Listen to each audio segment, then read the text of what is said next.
তুমি কি ভাবিছ মোৰো কাহিনী আছে তোমালোকে ভূতৰ কাহিনী কৈ আছা ন ঠিক আছে তোমালোকে কি কৈ আছা যে মাৰুতি এক্সিডেণ্ট হ'ল তাৰপিছত মাৰুতি পৰা ভূত ওলালে তো শুনা এতিয়া মোৰ কাহিনী শুনা কোনোবাই চালিচা শুনি আছে মাৰি দিব আত্মাত শুনি ল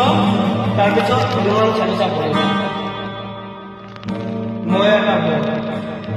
শুনি ল মোৰ যে কাহিনী ময়ো এৰটোলৈ গৈছিলোঁ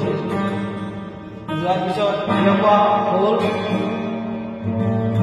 এক্সিডেণ্ট হ'ল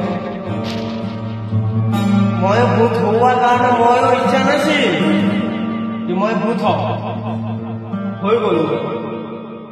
কি হলো বাধ্যতা হলো ঠিক আছে এতিয়া তুমি কৈ আছা যে ভূতৰ কাহিনী আছে ওকে ডান হৈ আছে হ'ব দি মাজে খাই আছে এক পেট মোকো দি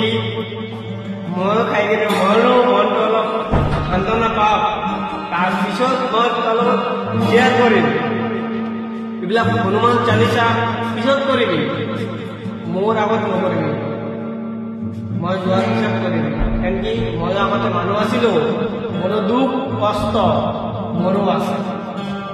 মই আজি বহুত কাৰণে কাৰো লগত শ্বেয়াৰ কৰিব